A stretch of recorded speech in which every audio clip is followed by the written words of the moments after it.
Buenas, buenas, ¿cómo les va? Bienvenidos. Esto es DTV, el periodismo en el Congreso con los temas que nos importan, que se hablan, que se discuten, que se analizan en distintas comisiones y nosotros lo hacemos lo propio también con esos temas, llevándoselos a ustedes, contándoles en qué estado está un tema. Por ejemplo, dictámenes que hubo recién en la Comisión de Recursos Naturales y Medio Ambiente, previo a la que nos acaba de preceder, estuvo la de Recursos Naturales, Medio Ambiente y Educación, ni más ni menos que con un dictamen favorable a la Ley de Educación Ambiental. Ya vamos a hablar de ese tema, pero antes vamos a presentar a las compañeras que tienen toda la data. Hola, señora Analia ¿Cómo Argento. estás? ¿Bien? Ay, qué semanas, ¿eh? Sí. Este noviembre, ahí dejan el televisor clavado en DTV porque mucha información y muy importante en el Congreso de la Nación. Analia, ahora le preguntamos qué ocurrió con una comisión de presupuesto que volvió a armarse, claro, lógico, por algunos inconvenientes que en Senado advirtieron, administrativos, técnicos, que tenían que ver con algo que faltaba a este proyecto de ley sancionado, votado positivamente aquí en Diputados, que fue girado a Senado. Daniela Musetti. Hola, Karin, ¿cómo un va? placer. Igualmente. Previa a la sesión de mañana, una sesión que se anticipa muy larga, muy charlada, va a estar la sesión de mañana con el impuesto a la riqueza, el aporte solidario y extraordinario, tal es su nombre formal. Así que tenemos toda la información en la previa a la sesión. Exacto, mañana sesión, me da el pie nuestra compañera para decirles que por supuesto estaremos desde la mañana temprano en la previa a labor parlamentaria y por supuesto a la sesión que comenzará en horas del mediodía para analizar ni más ni menos que este aporte extraordinario, mal llamado impuesto, o que algunos legisladores insisten en llamar, sobre todo la oposición, impuesto a las grandes riquezas. Veremos los alcances y, por supuesto, la previa a esta sesión de mañana. Analia, ¿qué pasó con la Comisión de Presupuesto que se volvió a juntar? Hoy, 11 de la mañana, hubo comisión de presupuesto aquí en la Cámara de Diputados. Primero un tratamiento, yo te diría casi express, para el presupuesto 2021. ¿Por qué? Porque la comisión estaba convocada con otro temario y después de la accidentada sesión de la Cámara de Senadores, donde se le dio media sanción o sanción al presupuesto, giró otra vez la Cámara Alta a Diputados el proyecto del presupuesto 2021, por esto que vos decías recién. Lo explicó Carlos Heller, aunque ya se había explicado la semana pasada en el Senado y lo explicaron muchos funcionarios y legisladores. Ustedes saben que el presupuesto es extensísimo. Sí. Son páginas y páginas y páginas. En la Oficina de Presupuesto de la Nación, en la Oficina de Presupuesto de Diputados, estaba la versión online que se puede consultar por internet. Muchos trabajan con la versión online y se envían partes del proyecto, distintas partes del proyecto, en forma remota. Pero lo que vale es la impresión, el papel, el impreso, el orden por del... mesa de entradas, claro. Exacto, lo que está impreso, es lo que se vota. En las negociaciones que hubo y que nosotros contamos mucho, hubo muchas negociaciones, idas y vueltas con gobernadores, con diputados, incluso negociaciones en paralelo con diputados que iban al Ministerio de Economía y volvían. Se acordaron un enorme listado de obras con las provincias, con, no sé, por ejemplo, obras para Jujuy, para Columna Corrientes. vertebral del presupuesto, las obras en todo el país. 22 planillas faltaban. El error lo encontró un asesor. Mira. Que estaba chequeando, por ejemplo, me decían a mí en el Senado, a ver si estaba una serie de obras. Dice, no están. Entonces un senador le dice, bueno, fíjate qué otras obras no están, a ver si fue contra nosotros. Y entonces dice, no, hay un salto de páginas. Oh. Hay 22 planillas que faltan. Se habló al Ministerio de Economía, se habló a la Cámara de Diputados y el tema es que el presupuesto, para que no sea judicializable, tiene que estar todo correcto. Pero Analia, este llamado de atención, este momento en el que se descubre el error, fue hace varios días. Fue hace una semana. Lo que me contaban a mí, porque hubo muchas suspicacias y de eso habló hoy Carlos Heller. Sí. Carlos Heller dijo, yo sé que muchos leyeron en los medios y les quiero aclarar, el Senado no agregó una coma. No es que el Senado estaban enojados con la media sanción que mandó Diputados y se modificó, eso explicó Heller. Se votó tal cual como llegó de Diputados, no se le agregó una sola coma, excepto las 22 planillas. El tema es que cuando se advierte este error, lo que intentaban hacer era evitar la vuelta a Diputados, o sea que en el Senado se convirtiera en ley. Entonces se conversó a ver si existía la posibilidad de algún tipo de enmienda Y dicen que tanto el presidente de la Cámara de Diputados como la presidenta del Senado, la vicepresidenta de la Nación, acordaron que la ley, que no tenía que quedar ninguna duda y que tenía que ser votado. Por eso lo que pidieron desde el oficialismo es, al no haber ningún cambio, excepto las planillas sobre las que se había conversado y había negociaciones, hubo muchas negociaciones, que se votara tal cual y de alguna manera rápidamente, y por eso se convocó. Se sumó a la sesión que pedían desde el Frente de Todos para mañana, con aporte solidario y otros proyectos más, se sumó el presupuesto. Hoy, por ejemplo, Heller en la comisión, arrancó la comisión, dijo, agregamos esto en el orden del día, vamos a alterar el orden, porque la comisión era un cuarto intermedio de la otra semana. Entonces Heller dijo, por favor, tratemos este tema primero. Desde Juntos por el Cambio, Ricardo Burjaile y también Luis Pastori ahí protestaron un poco porque dice que hay cosas que se enteran a último momento, pero le dijeron a Heller, no vamos a poner ninguna objeción. Bien. Hubo una consulta sobre un impuesto que hizo Luis Pastori y Heller quedó en averiguarle. Hubo un pequeño roce y por el tema de las negociaciones y la cantidad de planillas, porque las idas y vueltas también pueden haber hecho que se traspapelara la versión digital, ¿no? Y Carlos Heller le dijo, diputado, estuve revisando mi WhatsApp, una infidencia. Usted me mandaba mensajes a las 2 de la mañana con algunos cambios. No, pero lo dijo bien. La como ley que del teletrabajo. Sí, no es la primera vez que mantienen un diálogo así amistoso. Pero claro, diciendo, ustedes sabían de los cambios y estábamos todos con cambios. No es que de último momento introdujimos cambios abajo de la alfombra y que nadie se enteró, ¿no es cierto? Un poco, pero me parece para rescatar lo importante es que la oposición dijo, no vamos a poner ninguna objeción, con lo cual mañana se repetiría la votación del presupuesto, más o menos los votos serían los mismos. ¿Por qué tuvo que hacerse toda esta cuestión formal de que vuelva a diputados cuando ya en realidad lo que faltaba era algo que no estaba en la versión de papel, pero sí en la digital? Y entiendo yo que con firmas digitales, ¿o no? Lo que pasa, lo que estaba era el proyecto. Pero el votado... El votado no estaba. Claro, el votado es como si vos enviaste un proyecto al Senado. O sea, se votó sin un artículo. Sin esas obras. Suponete, sin esas obras. Claro, Estaba el monto final, claro. Además, esa planilla, que es el anexo del artículo 11, se llama la planilla de la felicidad. En el ámbito. Me acuerdo que lo habían mencionado. Claro, es la planilla de la felicidad, es lo que se negocia a último momento. Por eso surgieron las suspicacias ahí. Es todo lo que se negoció a último momento con los gobernadores, las obras, algunas cosas puntuales, de partidas muy puntuales de dinero, que ya estaban acordadas con los senadores, o sea, no era una sorpresa, no había posibilidad ya de modificarla, había mucho interés porque siempre suele ser ahí donde se incorporan cosas de último momento. Por eso sorprendió también la planilla anexa que no estuviera. Claro, si yo te tengo que contar la cocina, que a vos te gusta, un senador me dijo que pidió un asesor y el asesor le dice, no están nuestras obras. Y entonces dice, nos borraron nuestras... Fíjate a quién más se las borraron. Entonces empiezan y dicen, no, pero también falta esto, empiezan a chequear, ¿no? Claro.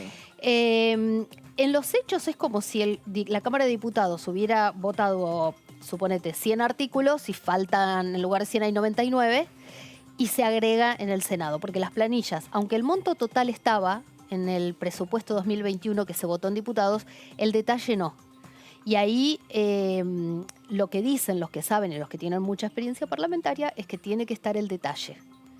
La asignación tiene que estar con nombre y apellido, digamos. No se puede como agregar un anexo, una enmienda o que después lo agregue el Ministerio de Economía. Bien. Tiene que estar la ley completa. Y entonces, como es como si se hubiera agregado un artículo, aunque sean 22 planillas, tiene que volver a la Cámara de Diputados para ratificar. Y mañana en sesión tiene que hacer el primer tema que se va a tratar. Es este. Pero vos imaginate también la preocupación de parte del oficialismo. Tenían al ministro de Economía, Martín Guzmán, sentado ahí en el balcón esperando. Nadie le avisó al ministro. Bueno, es eso. Claro, ¿no? Sí, pero ¿cómo nadie le... A ver, ahí yo tengo una ahí? discusión. Yo hablé con los voceros del Ministerio de Economía 2 días antes y estaban con este tema. No puede no saberlo el ministro. No, Entonces, ¿por claramente. qué fue el ministro ahí? ¿Alguien se lo preguntó? Yo creo que había temores igualmente de que se cambiara algo o Sí. de que no se votara o digo... Sí, no. ¿no? Y además, cuando se está por votar y no se vota, van a pasar 5 días entre el jueves y el martes y el oficialismo ya lo tenía casi cocinado y este error técnico lo hace un poquito palpitar, me parece. Pero por lo visto de lo que fue la sesión de hoy, la reunión de comisión de hoy, estaría solucionado mañana. Por ese palpito, decía. Palpitó. Y ese sí, porque el Congreso palpita porque mañana hay sesión y el tema es caliente. Y van a haber unas cuantas voces y va a ser larga la sesión que ya viene siendo de más de 12 horas. Exacto. Últimamente, ¿qué número de sesiones, chicas? ¿Las llevan la cuenta ya o más o menos? No, ya ¿Te puedo decir averiguaremos. las horas? No, ¿te digo ¿Qué? cuánto dicen que va a durar? Dale, 20. Dicen 20. 20 horas. Por eso está Dicen, convocada vos- también para... Sí, decís aproximadamente. 20. Por eso ya llamó la atención que fuera convocada. Generalmente es a las 14, pero mañana arranca al mediodía ¿no? la Esta labor situación de no parlamentaria. hacer Sí. cuartos intermedios lo preguntamos muchas veces a los legisladores que son quienes lógicamente tienen que estar en semejantes circunstancias y donde la gente lo que recuerda muchas veces, porque los grandes medios se nutren de las pequeñeces que llaman mucho la atención, es ver las caras de cansancio o con el teléfono distraídos o dormitando en sesiones que duran toda la noche, Claro. toda la noche. Bueno, había una idea Sí, a tal principio cual, a eso iba. de año de Sergio Massa, presidente de la Cámara de Diputados, de modificar el reglamento y hacer constar que una sesión puede pasar a cuarto intermedio a las 22, creo que Bien. 22 o 23.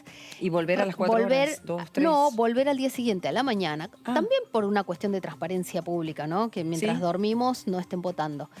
Y que no sea necesario volver a contabilizar el El quórum, quórum. que es lo Sobre que ahora todo ocurre. Porque ahora Claro. estamos en un momento donde es telemático, Claro. es mixto. Antes, y un diputado bien nos lo aclaraba cuando hablábamos de este tema con ellos, cuando les preguntamos, nos decían, pero algunos del interior venían y tenían que quedarse un día, 2 días y ya tenían compromisos y no podían viajar o quedarse más tiempo en Buenos Aires. Claro, se entiende, muchos diputados y diputadas viven en zonas muy remotas y vienen a la ciudad de Buenos Aires para la votación, para el día de la sesión. Entonces se complicaba y mucho el hecho de quedarse cuando hay compromisos en sus provincias. Pero todo se arregla, tampoco que hay sesión todas las semanas. Claro, ¿no? lo que- Pero este sistema facilitaría enormemente eso, el proyecto del Y presidente. los presidentes, los periodistas lo agradeceríamos, porque a Y mí, por sí. ejemplo, aunque te turnes, a mí hay cosas que me gusta ver. Claro, claro.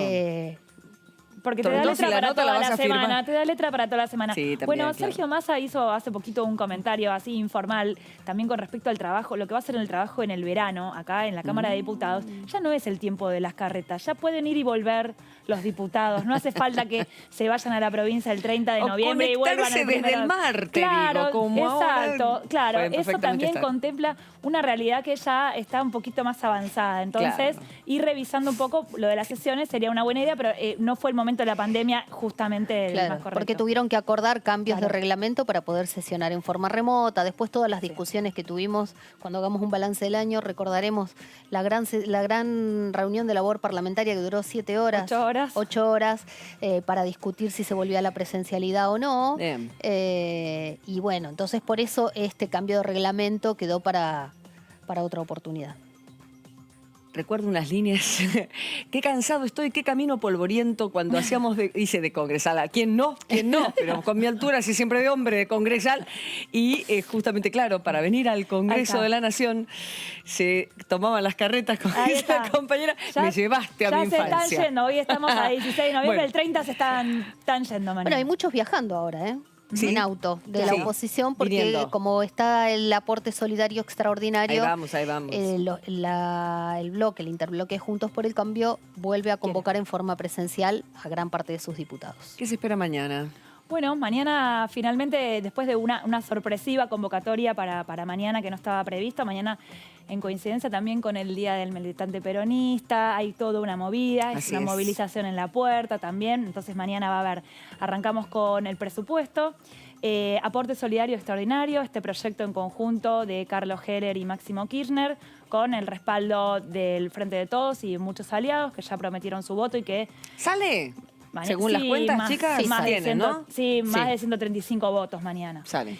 Sí, mañana va a haber, varias cosas va de a eso que haber escuché hoy. muchos discursos de Sí. Juntos por el Cambio bastante encendidos. Es uno de los puntos más polémicos que también llevaron a querer la presencialidad mañana.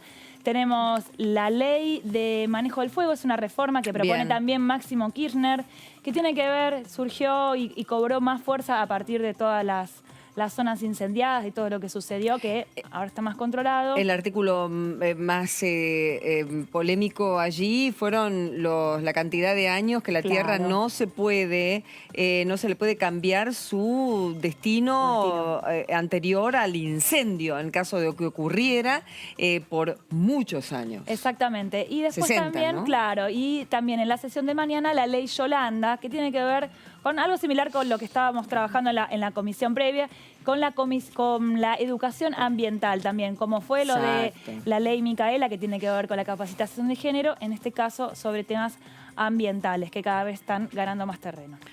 Repasemos un poquito lo que ocurrió recién en la Comisión de Recursos Naturales y Medio Ambiente y Educación, porque finalmente, después de muchos años que vienen trabajando, sobre todo las ONG, que acá en esto son todo, absoluto, para lograr que se trabaje y que el Ejecutivo, que era una proeza también del Ejecutivo, a comienzos de año ya lo había dicho el presidente Alberto Fernández, la sostenibilidad, que sea sustentable, que no desperdiciemos, que la economía circular, todos esos temas te van a sonar y les van a sonar a nuestros chicos porque van a tener y vamos a tener, el país tendrá una ley de educación ambiental. Lo tengo al diputado Gabriel Frisa, Córdoba presente. Hola Gabriel, buenas tardes, Karin Cohen lo saluda, diputado. ¿Cómo anda? ¿Qué tal, Karin? Buenas tardes. Buenas tardes. Bueno, cuéntenos un poco de qué va a tratar esta ley de educación ambiental y entiendo que el bloque también interpuso algunas disidencias. También me gustaría entender un poco eso. Bueno, sí, la verdad que es muy importante el proyecto de ley que envió el Ejecutivo. Parece que es sustancial en el marco de incorporar la discusión del ambiente, promover la educación. Me parece que el puntapié inicial, digo, para cualquier actividad, tarea y discusión que queramos dar a futuro con el tema del ambiente. Nosotros hemos acompañado el dictamen observando algunas pequeñas cosas, algunas de forma, otras de redacción, otras de incorporar más sectores a la discusión. Pero de todas maneras, primero quiero resaltar el hecho de que hayamos aprobado estos presupuestos mínimos para educación ambiental, que se genera una estrategia nacional de educación ambiental, algo que se venía desde el 2015 planteando fuertemente. Lo que nosotros planteamos es, primero, la representación del Poder Legislativo. Ahí en el texto del proyecto de ley dice podrán participar miembros de Cámara de Diputados y Senadores. Nosotros creemos que deben participar, no es solamente una expresión de deseo, deben ser parte. Y también creemos que en la discusión ambiental debe estar la producción representada en los sectores que conforman el Consejo, la coordinación del Consejo Nacional que fija los temas a abordar, ¿no? Porque siempre creemos que tiene que haber un equilibrio sano entre lo que es la protección del ambiente y también lo que es el desarrollo económico, que muchas veces se genera una discusión, una confrontación, y me parece que en esto no puede haber bien. ¿Qué tal, diputado? Buenas tardes. Daniela Mosetic. Este proyecto que recibió dictamen, ¿qué contempla? ¿Esto es a nivel escolar, en los 3 niveles? ¿O dónde contempla la incorporación de esta educación ambiental?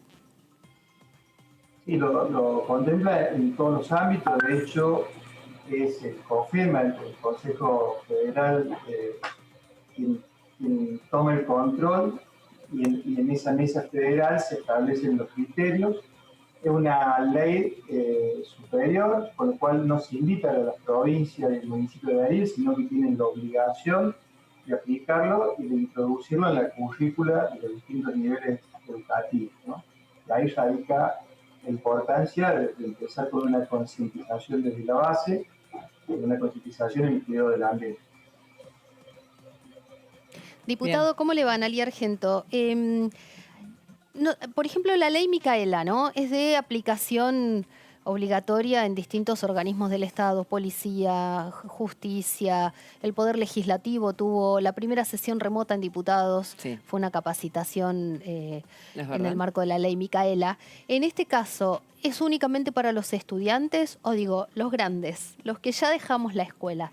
En el ámbito laboral, por ejemplo, ¿podríamos estar alcanzados? ¿Hay esto se ha tenido en cuenta o es únicamente educación en el ámbito escolar? No, a ver, en realidad la educación siempre es general, ¿no? Obviamente estamos también aprobando la ley de Holanda que establece la capacitación ambiental en el Estado. Digo, hay distintas leyes que se van complementando y que hacen a una educación integral. Claramente va a haber, se crea también en esto una estrategia nacional de educación ambiental y una estrategia jurisdiccional de educación ambiental. Por eso digo que hay como distintos estamentos y en realidad lo que genera este proyecto de ley son los presupuestos mínimos para que esto se pueda desarrollar. Esto es asignar recursos y prioridades de educación ambiental para que se pueda dar en los distintos niveles. Yo hago mucha hincapié en el tema de la currícula porque es algo que hemos pedido desde Juntos por el Cambio que se incorpore y que sea el Consejo Federal de Educación quien también lo haga en los distintos niveles, porque me parece fundamental desde las bases de la infancia, de la educación primaria, inicial, poder marcar, digo, este cambio cultural que nos permita preservar el medio ambiente, ¿no? Pero claramente, si no es en todos los sectores, sería una ley que estaría llena, digamos, vulgarmente. Ahora, diputado, ¿cómo lo ve de aplicación? Porque lo noto medio, tal vez con mucha reserva o cautela en que esto funcione. Porque en definitiva acá lo importante no es solo el espíritu, sino que funcione, que lo puedan aplicar. Y como sabemos que nuestra educación es federal, cada provincia determina, sería bueno saber si esto va a ser en concreto y Misiones va a hablar de preservar su selva y Córdoba sus sierras y sus siembras y en las tierras al lado del mar lo suyo. ¿Cómo va a aplicarse? ¿Eso está determinado o falta pulir los contenidos? Claramente falta mucho y esto es un proyecto de ley, tener un marco, ¿no? Tener las condiciones para que todo eso que vos enumerás muy bien se pueda desarrollar. Yo le tengo mucha fe, me parece que es parte de una agenda ineludible del país, la defensa ambiental, y yo celebro que el gobierno lo haya puesto en las discusiones permanentes. Fíjate que mañana vamos a estar debatiendo dos proyectos de ley que si bien podemos tener algunas diferencias mínimas, en general creo que es bueno el debate que se viene dando. Por ahí los puntos suspensivos que uno pone o la duda que puede generar es en el compromiso real y en los recursos necesarios para que esto baje al interior del interior. A ver, yo vengo de un pueblo en la provincia de Córdoba, en la ciudad. ¿De cuál, diputado? Jesús María. Ah, ok. Así, 50 kilómetros al norte de Córdoba capital. Y básicamente los estados municipales subnacionales han tomado tanto a su cargo y tienen presupuestos muy acotados para hacer una capacitación en serio de temas tan importantes como este. Por eso creo que todo va a estar enmarcado en los recursos necesarios. La nación, en este caso, aporta los recursos necesarios para que esto llegue. Si no, es ahí donde genera el incentivo. Bien. Diputado, como integrante de la comisión, y usted ya trajo el tema, mañana se va a tratar esta reforma de la ley de manejo del fuego, el proyecto de Máximo Kirchner. Pero en primer lugar, preguntar cómo está la situación en Córdoba después de la gran cantidad de hectáreas que fueron quemadas, que resultaron quemadas. ¿Cómo está esa situación en la provincia? Y también, bueno, ¿qué expectativa tiene con respecto a la aplicación de este proyecto que recibiría media sanción mañana? Bueno, la situación por suerte está controlada. Algunas lluvias que hemos tenido en el último día ha ha mejorado la situación sustancialmente, ¿no? Obviamente esos grandes focos de incendio después nos traen otras consecuencias. En Córdoba ya lo hemos vivido con inundaciones, con contaminación de los ríos, por los que traen el ceniza que bajan por los cauces de los ríos, bueno, y muchas otras complicaciones. Yo creo que todo lo que sume está bien. Nosotros hemos objetado también en el proyecto que presentó Máximo Kirchner y otros diputados y diputadas algunas objeciones de forma. Primero, que el tema de los bosques nativos están protegidos de por vida, y acá los bajamos a 60 años. Entonces, lejos de generar una protección mayor, estamos generando una protección menor, ¿no? En casos puntuales como estos, de las reservas naturales, digo, hay lugares donde ya está protegido con la ley que existe, y me parece que acá se contrapone un poco y encima para bajar la protección, por lo cual a nosotros eso es un signo de llamada de atención, por decirlo de alguna manera. Por otro lado, lo que vivimos en la llanura y el tema de los campos y los incendios de los pastizales, nosotros vemos con preocupación que se criminalice al propietario del campo, ¿no? Normalmente nadie quema su campo, porque sí, acá siempre puede haber mala intención en algunos, hay casos fortuitos en otros, pero básicamente no es como tal vez en el delta, que uno lo asocia a la quema de pastizales con lo que pasa en el delta. En la llanura de Córdoba no es así. Bueno, quien pierde una hectárea de pastizales está perdiendo el alimento para su ganado, con lo cual ahí vemos que se quiere criminalizar, al propietario sin entrar en detalle de lo que son las denuncias, las miles de denuncias que hay por temas intencionales. Ahí sí creo y coincido con el proyecto que se presentó de que la justicia debe actuar con más celeridad. Son contados con los dedos de la mano los casos que se ha visto imputado a alguien, que se llegue a una conclusión de por qué se produce un poco de incendio. La verdad que Córdoba se viene quemando desde hace muchos años y creo que hay algo que hay que hacer, pero no estoy convencido todavía de que sea este camino. Me parece que sí más que hemos discutido hoy con el tema de la educación. Diputado, usted dice que hay una parte de la ley con respecto a la celeridad con la que debería actuar la justicia que usted comparte. ¿Eso podría significar un voto en particular a favor? No sé si lo hablaron. Y lo otro que le pregunto es si va a estar participando de la sesión desde Córdoba o si viaja a Buenos Aires. No, ya estoy en Buenos Aires, es presencial. No tengo decidido todavía el voto, la verdad que no sé, y veremos en el transcurso de mañana, cuando discutamos también con el bloque estas cuestiones, como definimos, pero yo creo que la agenda ambiental es una agenda que va más allá de la ideología, de los partidos políticos. Hay que discutirla en profundidad, sin tener objeciones y tener diferencias ideológicas en cuanto a la discusión en sí, porque me parece que esto es un tema que afecta a todos. Pero perdón que lo interrumpa. ¿No tiene decidido el voto en general con respecto a la ley de manejo del fuego o ese artículo que yo le preguntaba? No, en general. Que no veo, a ver, insisto en esto, si vamos a un tema restrictivo, la ley actual es mucho más restrictiva que la que quiere implementar con este proyecto de ley. Pasamos de perspectividad a 60 años. No entiendo bien y estoy esperando asesores que digan con el cambio de uso del suelo, porque volvemos al mismo. La ley de bosques nativos solo permite que se recupere el bosque nativo. En este caso, ¿cómo actuaría, no? Esperamos 60 años y hacemos cualquier cosa en ese terreno. Digo, generan dudas ese tipo de cosas que veo que en esto se aliviana por ahí la protección al medio ambiente. Claro, tal vez el punto es ese, ¿no? En cuanto a lo que es el bosque nativo, porque el punto que molesta o que hace un ruido es sacarle esa imprescriptibilidad de que sea bosque nativo para siempre y si se incendia es todo para siempre.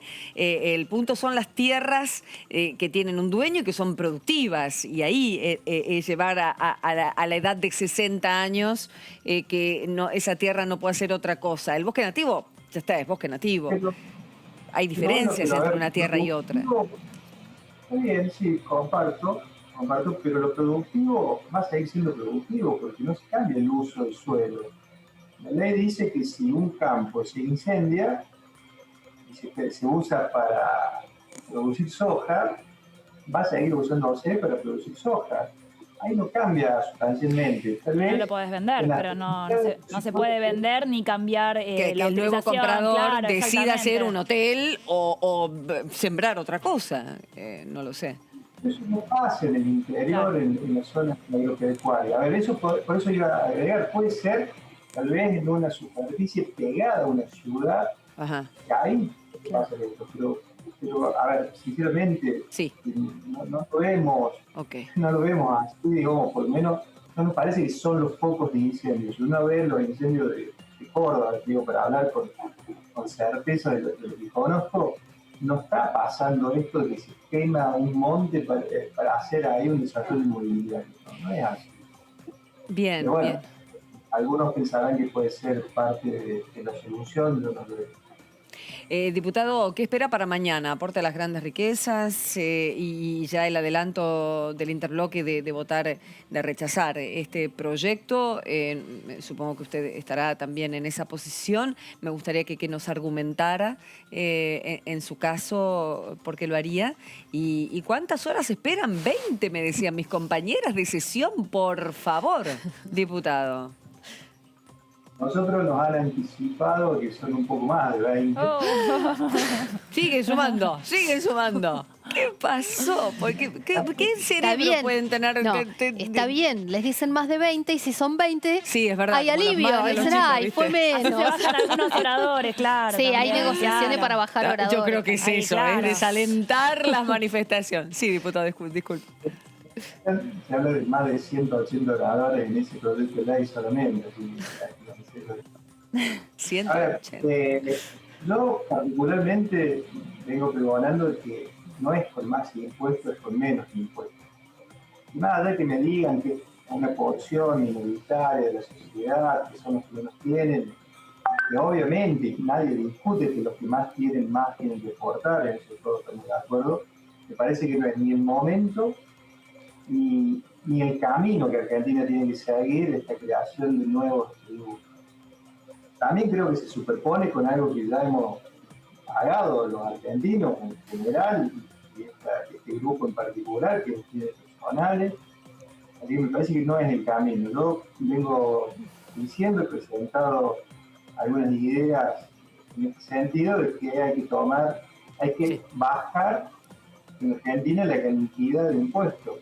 Si bajamos, Liberal presentó, por dar un solo ejemplo, un Bademecum con 15, 20 impuestos que se desplazarían a los 160, 150 impuestos que hoy tiene la Argentina. Entonces, digo, si bajamos burocracia, también bajamos costos, bajamos carga del Estado en el sector privado, y así vamos a generar más empleo.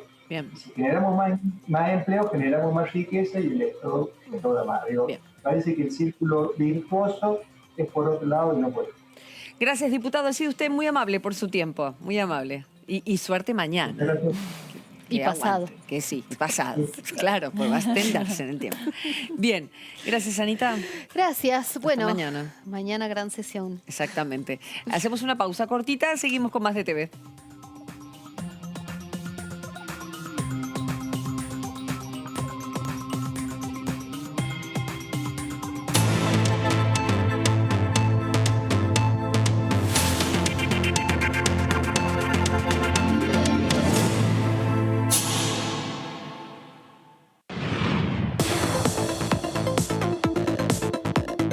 La voz de los diputados. La voz de las diputadas. La voz de la oposición. La voz de los que quieren cambiar la realidad. la voz de los que quieren una Argentina mejor. Tu voz en el Congreso. DTV, el periodismo en el Congreso, de lunes a viernes. Aunque no nos demos cuenta, el virus nos testea a nosotros. ¿Cómo pasar la prueba en 2 simples pasos? 1, 2. Respetá los 2 metros de distancia.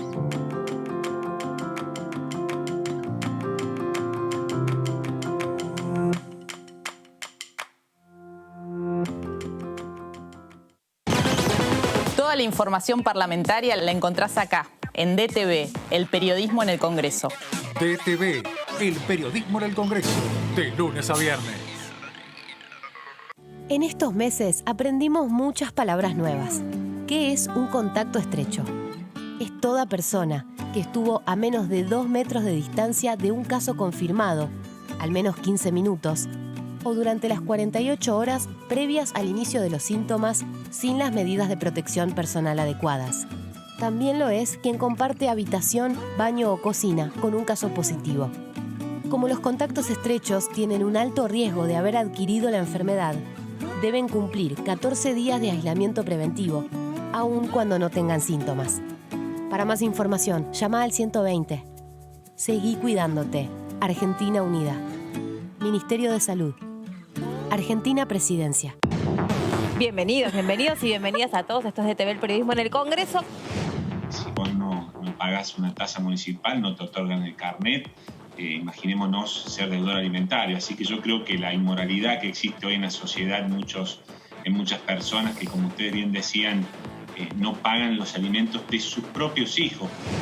Esta es una ley que tiende a la concientización, a la sensibilización en materia de grooming, de ciberacoso, y que claramente va dirigida a los padres, a los adultos, a los educadores.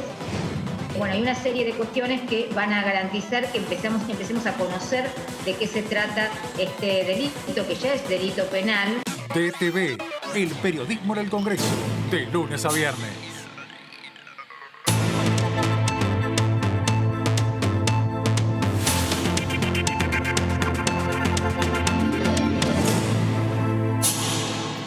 Con nosotros Martín Di Natale. Hola Martín. ¿Cómo andan? ¿Cómo están ustedes? ¿Preparándote para las 20 horas o más de sesión de mañana? O más, sí, quizás más, ¿eh? Sí, ¿no? Sí, bueno, la última sesión duró, ¿cuánto? 17 horas, ¿no? Sí, más o menos. Exactamente. Así que todos tienen ganas de hablar. Sí, pero ese bueno. es el punto, ¿no? Se han anotado. Sí, es que es y un tema, aparte ¿por qué genera el aporte a las grandes riquezas esta necesidad? ¿Qué se juega en estas manifestaciones de los diputados? ¿Por qué quieren defenderlo a capa y espada o rechazarlo? Bueno, hay un condimento político muy fuerte. Mañana mismo va a haber una marcha. A las 16 horas está convocada por la Cámpora, por Barrios de Pie, por el Movimiento Evita, todos movimientos sociales afines al gobierno nacional. Es el Día del Militante, ¿no? Exactamente. Entonces, encuadrado coincide con el Día del Militante, el regreso, recordemos, el regreso de Perón, después de 18 años a la Argentina. Y este día, por supuesto, coincide con este debate aquí en el Congreso. Un proyecto impulsado por el kirchnerismo, Máximo Kirchner, Carlos Heller, precisamente. Un proyecto de ley que, por cierto, es muy resistido por el empresariado. Un proyecto de ley que es resistido también por la oposición. Hoy hablaron referentes de la UIA, por ejemplo, planteando sobre la inconstitucionalidad, el carácter confiscatorio, eventualmente confiscatorio, que tendría este proyecto de ley. Es un proyecto de ley del cual el gobierno dice que es solamente un impuesto único para aquellos que tienen más de 200 millones de pesos en bienes que grabarían, alcanzarían unas 10.000 personas. Estamos hablando de un núcleo muy reducido, ¿no? Son 10.000 personas. Aquí en el Congreso, por ejemplo, abarca a 3 diputados, a de Mendiguren, al propio Máximo Kirchner y a Benedetti.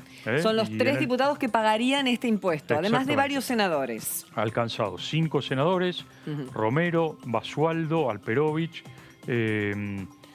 Clos y Romero, exactamente. Y bueno, 10.000 personas, como decíamos recién. Sí, exacto. Sí, 9.000, creo, ¿no? Sí, bajó un poquito más. Sí, 9.800, bajó un poquito. En de 12. O sea, claro, exactamente. Había arrancado con 15.000 con cuando 15, fue. es verdad, es que otro verdad. día también, buscando antecedentes, se había denominado el impuesto patria. Bueno, ese nombre en el medio se perdió.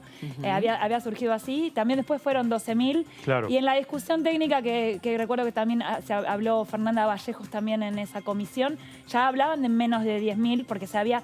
No están bien, no se puede acceder a los datos de AFIP, eso es lo que tienen. Claro. No hay, el tema de la confidencialidad no permite tener la nómina de quiénes son. Entonces, se cree por cruzamiento de otras cuestiones, exacto, ¿no? Claro, por las declaraciones juradas de 2019, pero no hay una lista, no está la lista, no la puede dar AFIP. No es un impuesto a las empresas, es un impuesto a las personas, a la riqueza de las personas. Escuchaba al diputado Heller esta mañana diciendo que es pagar solo, si tenés 200 millones, pagás 4. Es como una cuenta Bueno, muy... se pagaría el 2% a partir de los 200 millones y en una escala gradual se va pagando hasta el 3,5%. Hasta el 3,5% de evaluación fiscal de cada una de Hagan el ejercicio y miren en el ABL cuánto propios, valen sus propiedades. Exactamente. El valor es bastante menos. Sí. ¿Cómo dice José Luis Ramón que es el impuesto a la riqueza? La carnecita. Es la muela. Es la muela. Le llama el diputado Ramón. Qué figura, ¿eh? Qué figura poética. Él siempre se refiere a esa metáfora que le gusta. Bueno, y una serie de cuestiones que mañana se van a hablar de por qué es confiscatorio, diría la oposición, de que más impuestos ahuyentan a los empresarios a que se lleven la plata afuera, de que Heller diciendo, perdón, la plata ya está afuera en muchos casos. El problema es justamente la evasión y tenemos que trabajar para que no suceda eso. Va a estar interesante porque ahí se va a ver las miradas del país, ¿no? Las distintas miradas que tienen las fuerzas políticas, nuestras fuerzas políticas del país. Lo dejamos por un ratito. El aporte de mañana, vamos a hablar largo y tendido, además en las notas que le hacemos ahora a los diputados va a salir el tema, pero mañana justamente también otro de los temas que lo mencionábamos es este proyecto de Máximo Kirchner y otros de la ley de manejo del fuego que hablábamos recién con el diputado Cordobés. Exactamente, cuando fue todo estuvo en su plenitud este tema de los incendios en la zona de bosques, en Córdoba sobre todo, que se quemaron. El resultado fue de 900.000 hectáreas quemadas con este último periodo de incendios. Surgió con más fuerza un proyecto de Máximo Kirchner para reformar. Se trató en la comisión que preside Leonardo Grosso de Recursos Naturales y ahí hubo una discusión. Este proyecto tiene dos ejes fundamentales que tienen que ver con la imposibilidad de cambiar la utilización, el uso de la tierra que es arrasada por el fuego. En el caso de que son bosques nativos, son 60 años la imposibilidad de cambiarlo y se reduce a 30 en el caso de que sean tierras agrarias, por ejemplo. Paréntesis. Sí. Según, como decía el diputado, en la ley de bosques nativos era in eternum, la protección. ¿Acá se cambiaría un artículo de esa ley al haber una ley? ¿Cómo sucede? ¿Cómo pasa con eso? Cuando se quiere votar una ley que contradice el artículo de otra. Bueno, desde el kirchnerismo dicen que no se modifica esa ubicación que tienen los bosques nativos de que no se tocan, digamos. Hubo también una explicación de la diputada Alma Zapac, recuerdo también, Claro, con las tierras el bosque nativo puede ser que lo tenga una persona particular, sí. no son Totalmente, claro. áreas protegidas, porque uno piensa bosque nativo, al menos yo lo relaciono directamente con área protegida, reserva natural. Cuando hablamos con la diputada Alma Zapac del Movimiento Popular Neuquino, que nos dijo, ella nos mostró que estaba en su casa en Cabiahue, ¿te acordás? Sí, dijo, claro. todo esto es acá, bosque nativo. Total. Toda la zona de Villa La Angostura. Entonces, que era su casa. Claro, nosotros desde acá, desde Buenos Aires, lo tomamos como un área protegida que no se puede acceder. Totalmente. Pero ahí, por ejemplo, ella puso un muy buen ejemplo de es todo ahí. Claro. Eso, Claro. todo lo que nosotros vemos cuando vamos a Bariloche, cuando vamos a Villa La Angostura, todo forma parte de esa área protegida. Bosque nativo, ahora voy a buscar bien el significado en internet de los ambientalistas, bueno, pero eso... Las islas que comprenden Entre Ríos, que también hubo muchos problemas de incendio en los últimos tiempos, algunos incendios denunciados como incendios intencionales, en las islas de Entre Ríos y Santa Fe, ¿no? Esto también formaría parte de este gran Exactamente. paquete. Pero también en el caso de la Patagonia, sobre todo, lo que tiene que ver con los ahí el diputado Frisa nos comentaba que, por ejemplo, en Jesús María, ¿no? Nadie pensaría que van a incendiar el monte para un emprendimiento inmobiliario, pero en la zona de la Patagonia hay emprendimientos inmobiliarios dentro de esas zonas protegidas también. Entonces hay diferentes leyes provinciales que contemplan situaciones de acuerdo a la idiosincrasia o cómo se maneja la Patagonia. Este manejo del fuego tiene un presupuesto de 1.732 millones en el presupuesto 2021. Y ahí hubo otra área ríspida con la oposición que pidió, esto va a salir de una parte de que se le va a gravar a las aseguradoras, una parte de las primas que tienen que ver con los seguros, van a ir a solventar esta parte. Bien que lo digas porque uno se pregunta de dónde sale el dinero. Bueno, está previsto en el proyecto de ley, claro. Exactamente. Es un poquito más de lo que había pedido Juntos por el Cambio. O sea, se va a encarecer el seguro. No sabemos, sí. No te quería dar esa noticia. Es que siempre te lo pasan. Exacto, va a ir por ese lado. La discusión que vino sobre todo desde Juntos por el Cambio tenía que ver con no afectar la propiedad privada, defender la propiedad privada, tener en cuenta que hay incendios que no son intencionales. Sin embargo, los números que se presentaron en la comisión es que son el 95% de los incendios intencionales. Juntos por el Cambio pide que el dinero salga directamente del Estado. Bien. Y lo que propone, más que cambiar el uso de la tierra o hacer estas prohibiciones, que haya más dinero para combatir los incendios. Sí. Exactamente. ¿Eso lo había sido rechazado, Dani? Bueno, claro, exacto. Esa fue la postura de la oposición. Eso no tiene lugar a discusión. Fue rechazado en comisión, si lo recuerdo. Exactamente. Esa fue la discusión de Juntos por el Cambio. Pongamos más dinero para combatir los incendios. Sí. Mientras que el proyecto lo que apunta es al origen. Una vez que está incendiado el bosque nativo, ya se incendió. Bueno, recordemos que, claro, Juan Cabandier, ministro de Medio Ambiente, fue uno de los más cuestionados en esta última etapa, producto de las formas en que se desarrolló todos los operativos para combatir los incendios. Y es histórico, digamos, esto, ¿no? Es un agravante que tiene el Estado Nacional de falta de recursos, falta de aviones hídricos. Muchas veces son sustentados o apoyados por las Fuerzas Armadas.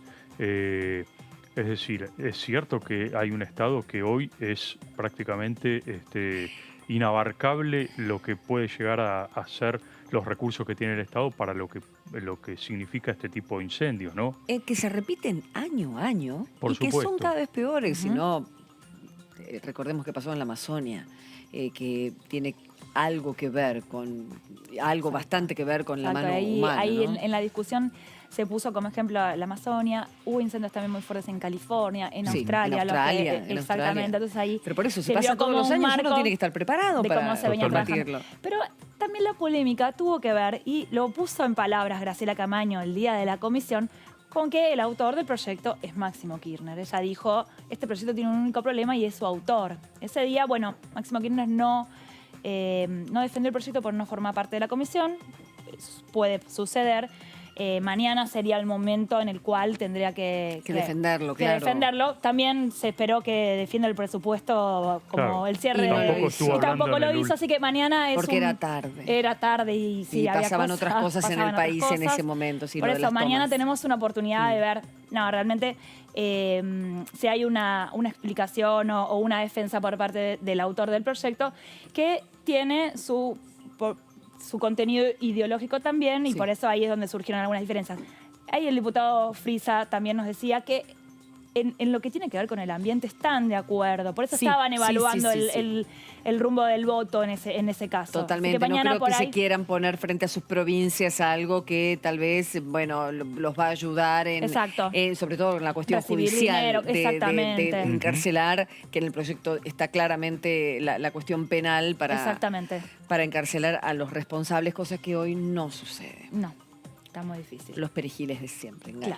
Bueno, y recordemos, ¿no? Máximo Kirchner en su doble papel, ¿no? El papel de defensor de este proyecto y el mañana y el proyecto de grandes fortunas. En ambos casos, el que inicia estos proyectos e incluso, como decíamos recién, en el caso del proyecto de ley de las grandes fortunas, que lo afectan de manera directa, porque también le alcanzaría este gravamen único o por única vez para sustentar también gran parte de lo que es esto, recordémoslo también, gran parte de lo que tiene que ver con la atención a la pandemia. Sí.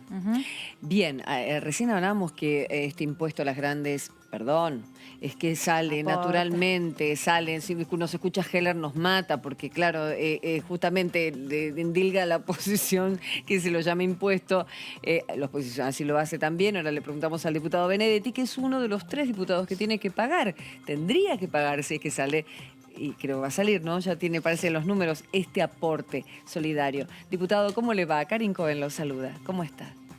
¿Qué tal? Muy buenas tardes. Muchas gracias. Y bueno, usted dijo bien, es un impuesto. Sabía.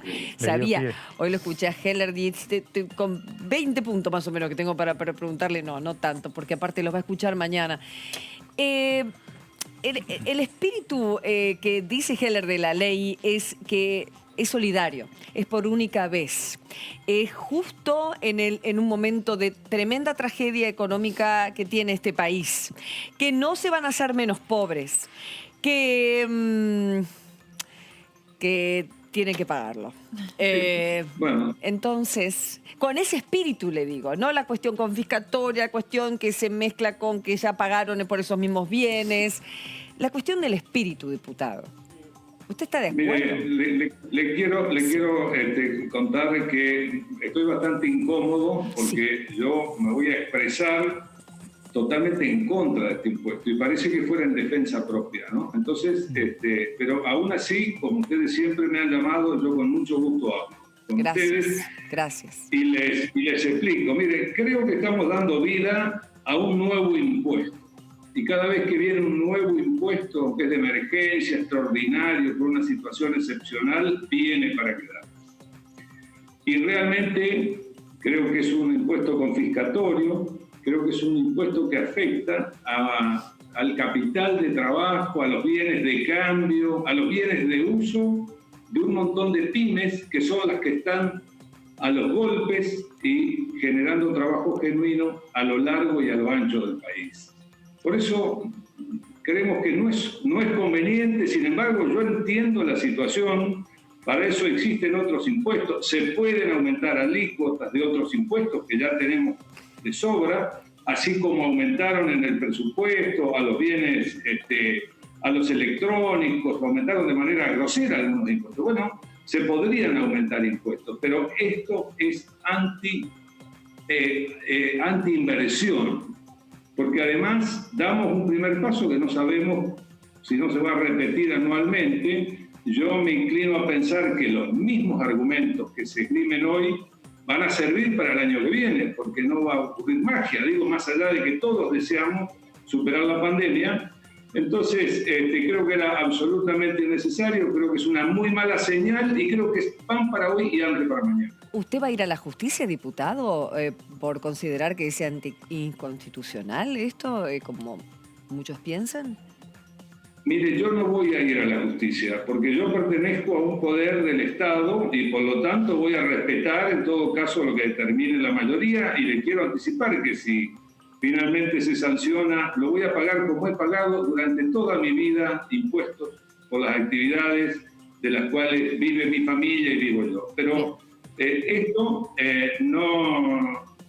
no obsta, o digo, no puedo dejar con mi responsabilidad política, más allá del tema personal, que me pone incómodo, vuelvo a señalárselo, a señalar lo que me parece. Es una muy mala señal. Se podrían haber producido recaudaciones, ya le digo, aumentando otras alícuotas, en todo caso yendo contra las verdaderas grandes fortunas que están en los paraísos fiscales y que no son detectadas. Este impuesto es volver a cazar en el zoológico. Bien. Diputado. Esto es... ¿Sí? Diputado, buenas tardes. Martín Natale lo saluda. Teníamos acá la duda, diputado, de que persiste la duda justamente porque no hay una información total hasta ahora, por lo menos, de la cantidad de gente alcanzada por esto, que alcanzaría. Se hablan de 10.000 personas, otros hablan de 9.000. ¿Ustedes tienen un estimativo o algo más certero respecto al número alcanzado? Mire, yo lo que tengo es la información oficial que se nos brindó a través del presidente de la comisión, pero yo me temo que van a ser muchísimas más las personas alcanzadas, porque en todo caso los datos con los que se manejó cuando brindó la información el presidente de la Cámara, que aparentemente a través de la jefa de AFIP los obtuvo, me parece que tienen que ver con los cierres del año 2018. En aquel momento todavía no estaba vencido la presentación del 2019. Claro. En el momento que dieron esta información. Y le quiero, y voy a decir una cosa técnica, pero puede ser, digamos, aburrido o difícil para quien lo entienda, pero las leyes impositivas obligan a los revalúos de activos y de patrimonio. Por eso yo digo que hay un montón de pymes que van a ser alcanzados, porque los mecanismos que se pusieron en marcha de revalúo contable de los activos de las empresas, y me estoy refiriendo en particular a las pymes, obligaron a actualizar todos sus números, así que yo creo que el universo que va a ser alcanzado va a ser muchísimo mayor, y por eso digo, esto va a ser una tentación también para seguir con este mal impuesto. ¿Qué tal, diputado? Buenas tardes. Daniela Mosetic. Hoy participó de la reunión de presupuesto y Hacienda. Le quería preguntar cómo tomaron en Juntos por el Cambio esta vuelta del presupuesto a la Cámara de Diputados y el tratamiento que se va a dar mañana. ¿Quedaron satisfechos con la explicación? ¿Vieron que era posible que hubiera sucedido esto? ¿Cómo lo evaluaron? Bueno, mira, al principio manifestamos nosotros nuestra sorpresa porque de la noche a la mañana, o en una reunión que estaba en cuarto intermedio, se introdujo este tema.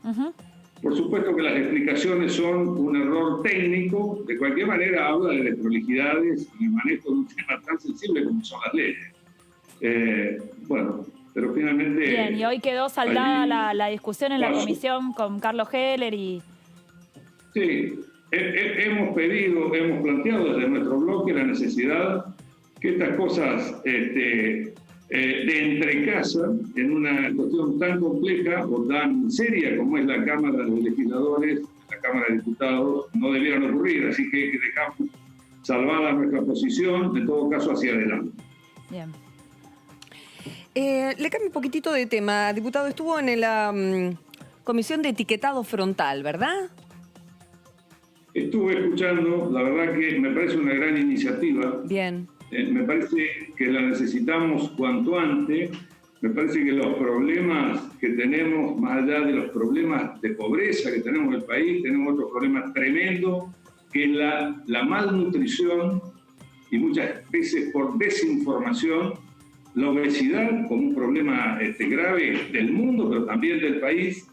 Y pues yo estoy totalmente a favor de que avancemos en esta discusión. Y entiendo que en el Senado se ha trabajado allí, algunos legisladores de nuestro espacio han trabajado mucho, creo que han logrado algún acuerdo bastante importante, por lo tanto estoy absolutamente de acuerdo que avancemos con la sanción de esta ley.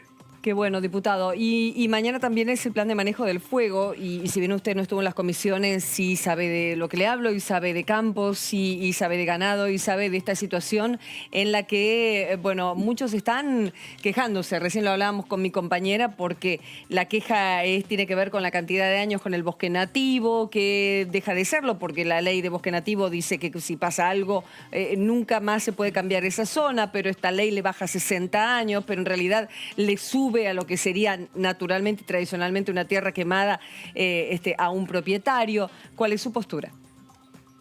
Sí, esta sí me parece una ley de la venganza, me parece una ley contra el sector, fundamentalmente contra el sector agropecuario. Me parece que de la manera que está planteada, porque no sé si usted sabe que no distingue de un incendio intencional a un incendio fortuito, como puede ser un rayo, o a un incendio provocado. Entonces, si yo pienso las cosas que han pasado en este país que no se denuncian y el gobierno no toma una posición fuerte como debiera, que son los ataques de vandalismo hacia los silos bolsa, podría pensar que con el mismo criterio alguien va a pasar en determinado momento del año, con determinadas circunstancias climáticas, va a tirar un fósforo y va a perjudicar por 30 años al propietario de esa explotación. La verdad que me parece realmente una ley de una rigurosidad imposible de avalar en los términos que está planteado. Creo que me parece que es una muy mala ley y que va a afectar muchísimo a sectores productivos y que va a realidad a poner, la verdad, en riesgo y también en una permanente alerta por los hechos que, como decíamos recién, ocurren en el campo argentino. Bien, el diputado está planteando una intencionalidad del otro lado, porque hacer un mal, ya estamos hablando al revés, hacerle un mal al dueño del campo en ese caso, que también puede surgir. En el mismo sentido que hacen un mal cuando rompen un silo bolsa, en ese mismo sentido, ha habido cantidades. Yo he presentado en el proyecto de ley de agravamiento de penas, también que se contemple la figura del instigador, porque hay algunos... ¿En silo bolsas, diputado, o en incendio? Cercanos al gobierno que también hablan, digamos, de manera a favor de este tipo de acciones. Pero me quedó claro, presentó usted el proyecto para endurecer penas por silo bolsas, porque es un proyecto del presidente de la Cámara, ¿no? Rural, sí, por silo bolsa, y que también se contemple la figura del instigador cuando se cometen delitos de índole privada. Ahora, en realidad, sí, bien, usted me va a poder explicar realmente mucho mejor. Cuando se incendia en general, la mano que incendia es la mano del propietario, por lo que dicen y lógicamente informa la mayoría, o se ha comprobado o hay estudios de ONGs que hablan de que es una mala práctica y que culturalmente hay que desterrarla, del hecho de que el terreno se lo limpia incendiándolo y que lo hacen los mismos propietarios. Ese es el punto. Diga. ¿Está mal? Perdón. Sí, diga. Esto de una cuestión cultural, por supuesto que existe, yo se lo reconozco, pero no ha sido la razón de los incendios que hemos tenido este año. Mire, este año realmente, qué lástima, los hubiera invitado para que fuéramos a visitar las islas que unen entre ríos, entre Victoria y la ciudad de Rosario, y usted podía darse cuenta ahí perfectamente que había unas condiciones tremendas para que se produzca este tipo de incendios. Sí, se habían o sea, fueron naturales. ¿Fueron naturales esos incendios, diputado? Bueno, sí, digamos, hay una cantidad de incendios que fueron provocados y se supone intencionalmente. Yo, si tuviera la prueba, lo estoy denunciando, pero también algunos de manera accidental. Mire, una colilla de cigarrillos allí, en ese paso entre la ciudad entrerriana de Victoria y Rosario, producía un incendio, sin ninguna duda, ¿no? Esto sin pensar en los rayos que producen también cuando hay esas tormentas en determinada época del año que produce una autoignición y producen los incendios. Entonces, en realidad, para corregir un problema cultural que hay que corregir y que en todo caso para eso hace falta reforzar la presencia fundamentalmente de las provincias, en una cuestión de educación y en una cuestión de control. Digamos que también todos estos humedales han estado abandonados a Laguna de Dios. Yo digo, en función de eso, hacer pagar justos por pecadores, la verdad que me parece un exceso absoluto. Ahora, pero usted dice, va a perjudicar muchos sectores productivos. ¿De qué manera la ley los puede perjudicar? Porque, a ver, el incendio ocurre. No sé bien cómo es, por eso le pido que me diga, ¿cómo es la práctica? ¿Se cambia el destino muchas veces en la vida? ¿Un productor cambia el destino de su campo? No, lo quiere vender. Es una cuestión... por una cuestión de venta, me dice mi compañera acá. ¿Cómo? Por una cuestión de venta. ¿Perdón? Por una cuestión de venta, tal vez lo puede perjudicar al productor. Porque usted dice que puede perjudicar a muchos sectores productivos esta ley. ¿En qué caso puntual? Pero en cualquier caso, porque un incendio puede afectarle una zona de plantaciones, no puede hacer plantaciones, digamos. O sea, no puede cambiar la plantación. Bueno, pero realmente, o una plantación no la puede cambiar. Pero digo, es una ley que en todo caso, no considera todo lo que es accidental. No considera todo lo que es accidental. A mí me parece que en realidad va a deslizar y va a afectar.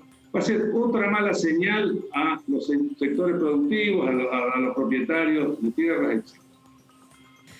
Se complica todo para usted, diputado. Realmente, ahora quiero descomprimir un poco, pero viene realmente... usted tiene que pagar el impuesto, no puede vender el campo. Se complica. A ver, uno entiende que al trabajo a tantas personas, de que realmente es un trabajo fruto de su familia y, lógicamente, así lo entendemos, es representante del pueblo, está sentada en una banca, pero realmente se complica y mucho. Cuando se trata de estas leyes, entiendo, ¿no? Mire, yo entiendo, y por supuesto que soy representante del pueblo, no soy representante del sector, sí conozco los sectores productivos, porque he pasado mi vida produciendo en Entre Ríos, sé lo que cuesta el trabajo, sé las dificultades climáticas, sé las dificultades financieras, las dificultades impositivas, las dificultades para pagar el sueldo de la actividad privada. Pero si a esto lo completamos con señales que van en sentido contrario, la verdad no es una buena, porque además convengamos una cosa, estamos en una crisis, el trabajo lo van a generar aquellos que puedan generar trabajo, no el Estado.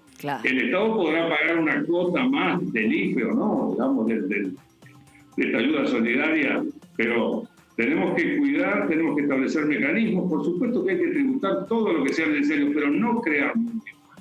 Somos campeones en crear nuevos impuestos en la República Argentina. ¿Qué se habla en Entre Ríos, en su localidad, acerca de esta situación que se va a generar con el término del pago del IFE? Se entiende que va a haber una ayuda por otro lado, que lo están analizando por estas horas, algún bono, pero ¿se está creando una sensación de desprotección o de reclamo? ¿Qué está pasando en su tierra, diputado? Mire, de preocupación al menos. Quiero decirle, mi provincia, que la conozco, la verdad que las distintas intendencias que están al lado de los vecinos están haciendo en su mayoría una gran tarea para ayudar a paliar la crisis, para ayudar a resolver algunas actividades que están mucho más postergadas que otras y para poder volver a poner en marcha las distintas actividades. Porque la verdad, nos enamoramos de la pandemia, los problemas siguieron y ahora estamos tratando de, con seriedad, en algunos lugares, tratar de convivir entre el cuidado de la salud y el funcionamiento de las actividades. Así que, por supuesto que hay preocupación por este cambio del gobierno que aparentemente se acaba la pandemia a partir de fin de año, pero los problemas van a seguir. Pero también le digo que es importante que tengamos reglas de juego claras para los sectores que realmente pueden avanzar en la producción, generar divisas. El país necesita divisas y necesita trabajo. Así que por esto es bueno, el pero sentido de lo que... digo, diputado, ahí en Entre Ríos, como en muchos lugares del interior, se flexibilizó un poco la cuarentena. ¿Usted percibe que hay cierta reactivación económica a partir de esto? Mire, yo en lo personal, y aunque vivo en mi ciudad, hay un intendente que es del Frente de Todos. Yo desde el primer día trabajé en el COE local y ayudamos a flexibilizar, pero fue con mucho trabajo, con un trabajo muy serio del municipio, estableciendo protocolos. Entonces ahora nos toma este tiempo, bueno, ya con mucho más trabajo hecho, con trabajo serio hecho. Y por lo tanto, sí, están volviendo actividades. En Entre Ríos, esencialmente, nos falta que vuelva el turismo. Teníamos un desarrollo importante del turismo termal, del turismo de fin de semana, del turismo agropecuario también. Bueno, esto es un poco la asignatura pendiente. El resto de las actividades, la agricultura, que es nuestra principal fuente de trabajo, siguió funcionando, igual que distintas otras producciones vinculadas a la alimentación. Y no está muy definido todavía cómo va a ser el esquema de protocolos en el turismo, ¿no? En el verano, digo. Bueno, me parece que hay ciudades que han hecho mejor los deberes que otros, más allá, porque esto vuelvo a insistir, ¿no? Más allá de que el gobierno provincial da la directiva de abrir el turismo, pero después finalmente cada uno de los municipios son los que tienen que instrumentar el verdadero protocolo, la forma, el cuidado, y en esto sí hay algunos que han hecho mejor los deberes. Diputado, ya para finalizar, estaba mirando un poco sus tweets, por dónde andaban, nos sirve a nosotros para saber cuáles son sus reclamos y lo que cada uno de ustedes quiere expresar. Y veo que está muy focalizado en los despidos del Estado. Que si bien hay una ley que prevé los despidos y de hecho que se ha en estas horas extendido, en el Estado no está sucediendo lo mismo.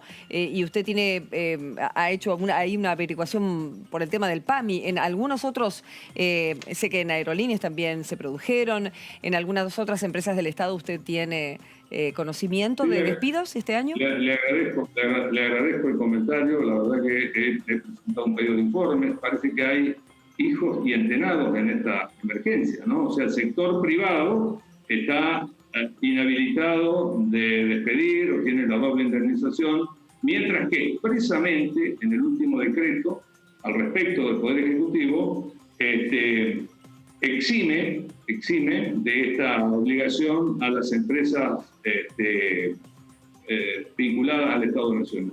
En el concreto caso de Entre Ríos hay despidos en el PAMI de agentes tomados en el periodo del gobierno anterior, pero que ya tienen 2, 3, 4 años y no solamente están siendo despedidos, sino que están siendo reemplazados por otros agentes. La verdad que es un caso de total inequidad, o sea, y de aprovechamiento de las herramientas del Estado y de no respeto a la estabilidad laboral.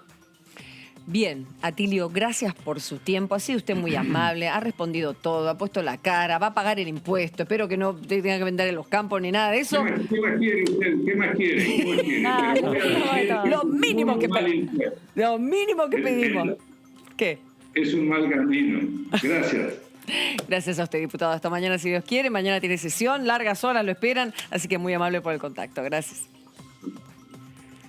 Bueno, así las cosas. Interesante, ¿eh? Y porque, sí, ¿no? Bueno, puso la cara el hombre, es uno de los damnificados, por así decirlo, de este proyecto de ley que se va a tratar mañana de las grandes fortunas.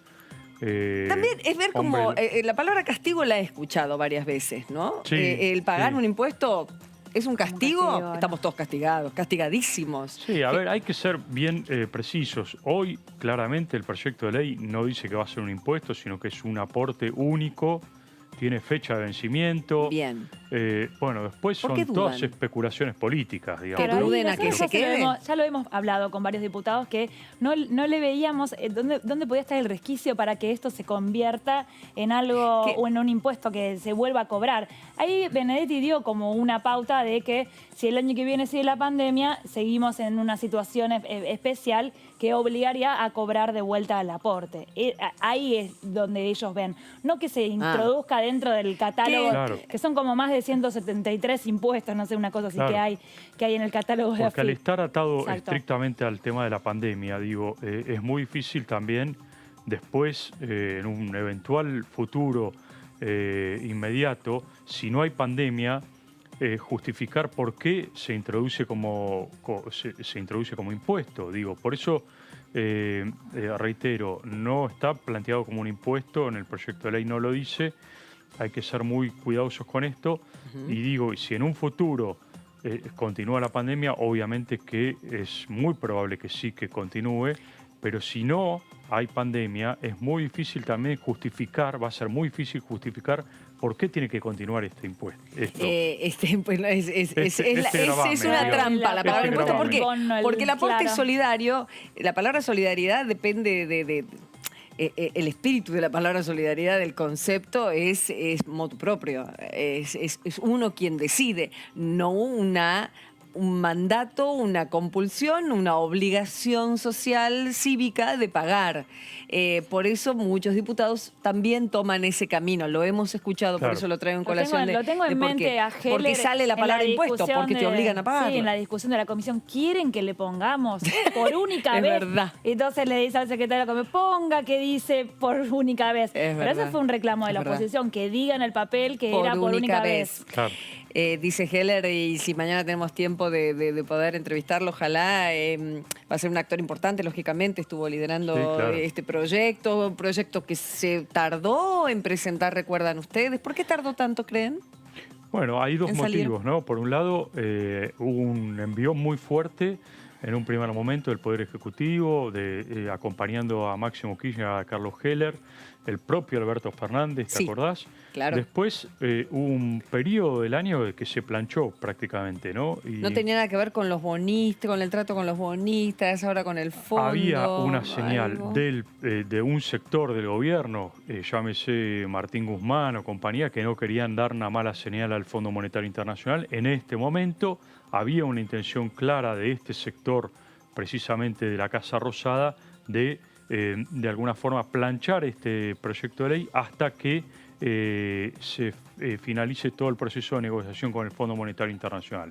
Bueno, finalmente imperó más la postura del kirchnerismo duro y hoy lo que vemos concretamente es la resolución de tratarlo mañana y Parrilli, el senador Parrilli también habló hoy y dijo que en el Senado esperan con ansiedad este proyecto y quieren tratarlo cuanto antes para convertirlo en ley. Y veremos la cuestión judicial, que también otro de los puntos de la oposición es decir que, por eso la pregunta mía, ¿va a hacer usted también un juicio por declararlo como inconstitucional? El tema judicial tiene que venir de los propios damnificados, en el caso que piensen como Atilio Benedetti, que es una persona pública y accede a comentar qué es lo que va a hacer. En principio no estaría judicializado. Por último, Heller nos decía que la gran presión impositiva que tiene este país, que todos coinciden, en verdad recae en los consumidores, no al patrimonio ni a la renta, sino que lo que más pagamos es de consumo. Y se comparaba, y mañana lo van a escuchar seguramente, las comparaciones con los países de la OCDE, que en verdad América Latina paga mucho menos de impuesto en relación. Uno dice, ¿cómo? No es así, pero yendo a los números fríos, y Heller nos los ha dicho, es así. Por ejemplo, en América Latina es un 6.1 del PBI en impuesto a las rentas y patrimonio. En la OCDE, 11.6. Y así da una serie de ejemplos en los que América Latina paga menos. Otro puede decir, pero bueno, los impuestos se me devuelven en servicios. Bueno, señores, estamos discutiendo no de la manera de imponer las reglas por parte del oficialismo que está en el poder en cada país, sino del el porcentaje exacto de impuestos, que es menor en América Latina lo que se paga que en Europa. Exacto. Mañana entonces a partir de las 11 va a haber una reunión de labor parlamentaria donde está citada una hora antes que la sesión, así que ya el temario ya está charlado y a partir de las 12 vamos a ver si se baja algún orador de los 180 que se están anticipando. Yo creo que va a haber algunas charlas intrabloque para evaluar quién está más involucrado, quién está más metido con el tema económico, como para dar mejores argumentos. Ya sé que todos quieren, pero bueno, tal vez alguno puede evitarlo. Por el bien de todos, en definitiva. Tema aborto, tema interrupción voluntaria del embarazo y la posibilidad de que antes de fin de año se trate o en extraordinarias. Bueno, hasta ahora la Casa Rosada lo que plantea es que hay una decisión concreta, ya lo dijo la secretaria legal y técnica Vilma Ibarra, que para diciembre, los primeros días de diciembre, enviarían el proyecto. Hay una decisión concreta del presidente Alberto Fernández de incluir este proyecto de legalización del aborto en las sesiones extraordinarias. ¿Y por qué esta decisión? Si bien el debate obviamente va a pasar para el año que viene y va a ser buena parte de la discusión aquí en el Congreso durante los primeros meses del año que viene seguramente, pero la señal política es que quiere el gobierno despegar la presentación de este proyecto de ley de un año como el actual, que no es un año electoral, de lo que va a ser el año que viene, que es sí un año electoral. Entonces, el justificativo es, bueno, nosotros lo presentamos en un año que no era electoral, como para tratar de despegar de todo tipo de intencionalidad política que pueda llegar a tener esta presentación del proyecto de ley. Pero lo concreto es que entrando en extraordinarias, obviamente se va a extender e incluso hablan de sesiones en enero, sesiones en febrero, razón por la cual vamos a tener proyecto y debate de ley sobre legalización del aborto durante la primera etapa del año, un año electoral, por cierto. Hablando de año electoral, ¿qué ocurrió con la discusión en la que varios gobernadores sentaron su posición acerca de la eliminación de las PASO, al menos por la cuestión de pandemia? No solo los gobernadores, también sobrevoló la sesión, la última sesión en la Cámara de Diputados. Recordemos ese momento. Exactamente, Dani. el diputado Luis Dijía, como del Frente de Somos Río Negro, vinculado a el exgobernador y ahora senador Alberto Beretilnec, también, que tiene también sus pujas en el Senado, trajo a colación el tema de las PASO, pidió un apartamiento del reglamento, que eso generó algunas rispideces. Entre Negri y Massa, que es lo que sale en la prensa. Exactamente. Que hubo mucho más para contar en esa sesión, exactamente, pero bueno, en realidad la pelea entre Negri y Massa fue por las formas, pero después de las declaraciones que salen del lado de la oposición, fue por el fondo. Traer a una sesión donde no estaba charlado el tema de las PASO. Recordemos, el día anterior, ese mismo día, el miércoles pasado, estuvo acá en la Cámara de Diputados el gobernador Sergio Uñac, el gobernador de San Juan, el primero en hablar de la suspensión, de las PASO, no la eliminación. Suspensión.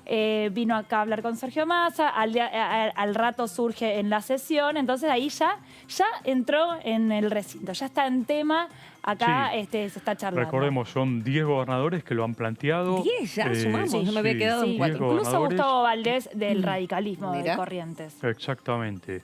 Y el Poder Ejecutivo, a través del ministro del Interior, Guado de Pedro, que lo que dijo hasta ahora es un tema del Congreso. Dio la pauta para que se habilite el debate aquí en el Congreso. Es decir, el Ministerio del Interior, que tiene facultades en temas electorales, no quiso adelantar por ahora una postura, pero habilitó, como el debate estuvo planteado por parte de los gobernadores, a que no cerró la puerta y por el contrario habilita ahora al Congreso a que debatan este tema. Esto tiene que ser debatido cuanto antes, porque recordemos que los pasos electorales tienen un calendario muy particular y hay que cumplirlo. Y hay que, si se llega a debatir este proyecto de ley, tiene que ser con mucha antelación porque tenemos primarias abiertas y obligatorias para yo te diría mayo, junio, ¿no? ¿Por qué con este tiempo se está hablando? Porque lleva tiempo el armado, porque lo que sucede en las PASO, que meses, me decías... En agosto, y las listas tendrán que estar en junio. Pero para que las listas estén en junio, las conversaciones son en enero, febrero, marzo, abril, marzo. Suspenden PASO. Bueno, ¿cómo elegimos a los candidatos? Muchas veces ya vienen, ya sabemos que vienen, pero en muchas instancias, sobre todo que es legislativa, la elección del año que viene, se definen algunas conformaciones de boletas a través de PASO, entonces que nos avisen rápido si se van a suspender las PASO porque tenemos que ponernos de acuerdo en la conformación de las listas. Una señal de esto, me parece, a tomar en cuenta, ¿no? El fin de semana el Poder Ejecutivo, a través del Ministerio del Interior, dio a conocer el padrón electoral, para que cada uno busque o se busque en ese padrón electoral. Es raro tanto tiempo antes. Sí, es raro, cosas pero bueno. que nuestros periodistas están con los... Yo me busqué yo. Todos, sí, estamos todos. Estamos todos, perfecto. La vuelta que se le podría encontrar es tratar un proyecto de Pablo Tonelli, del PRO, un proyecto presentado en 2019, mientras que estaba Mauricio Macri, que fue después del fracaso de la reforma electoral, se trató de trabajar ese tema, no se pudo, y ahora el kirchnerismo o el Frente de Todos refloten ese tema. Iría por, pero sí, lo presentaron el Senado, ustedes. pero sí es un proyecto de ustedes.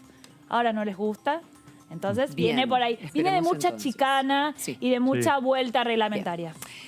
Señores, se pone apasionante, claro, son todos los temas que en verdad a nosotros nos importa. Mañana sesión, mañana día de sesión y por supuesto DTV ahí presente con la previa y la transmisión 10:30 al aire. Chau, que la pasen bien.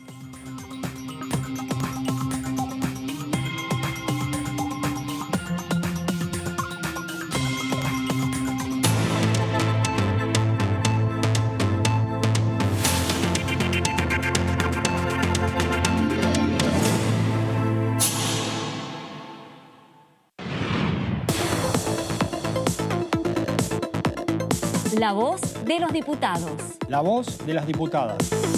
La voz de la oposición. La voz de los que quieren cambiar la realidad. La voz de los que quieren una Argentina mejor.